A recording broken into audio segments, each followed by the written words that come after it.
ল্যাংচা, শুনলাম তোর বাপের নাকি শরীরটা খারাপ। হ্যাঁ গো পটুদা, কয়দিন ধরে বাবার শরীরটা খুব খারাপ, ঠিক মতন এখন আর কাজও করতে পারে না। কেন রে, পঙ্গুচুদা হয়ে গেছে নাকি? শোন ফটকে, আমার বাবাকে নিয়ে কিন্তু একদম উল্টোপাল্টা কথা বলবি না। নে ওরা, আমি আবার কখন উল্টোপাল্টা কথা বললাম? ফটকে, কেন ফালতুর পিছনে লাগছিস? হ্যাঁ, তারপরে বল ল্যাংচা, তোর বাবা এখন কেমন আছে? কেমন আবার থাকবে, খুব একটা ভালো নেই গো পটুদা। তারপরে আবার বাড়ির অবস্থা ভালো না, টাকা পয়সাও নেই। আমি তো ঠিক করেই নিয়েছি, এবার একটা কাজে ঢুকে যাব। হ্যাঁ, এটা তুই ভালো বলেছিস। আমাকেও লেওড়া একটা কাজে ঢুকতে হবে, এইভাবে আর হচ্ছে না। চোদনা বয়সও তো হচ্ছে, বাপের কাছ থেকে এবার কয়দিন বিড়ির টাকা চেয়ে খাবো। কি রে ফুটো, কোথায় গেছিলি? আর মারা কোথায় আর যাবো, গাল মারতে মারতে এখানেই আসলাম।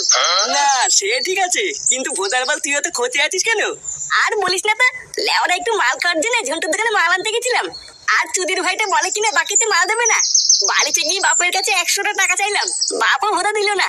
100টা টাকা যদি হাতে থাকতো না, ওই ঝন্টু গুদমানের মুখে ছুঁড়ে মারতাম। বল্টু, মাল বলতে মনে পড়লো, বহুদিন মাল খাই না, চল আজকে একটু বসি। বলছিস? হ্যাঁ গো পটুদা, চলো আজকে সন্ধ্যাবেলা একটু মাল নিয়ে বসি।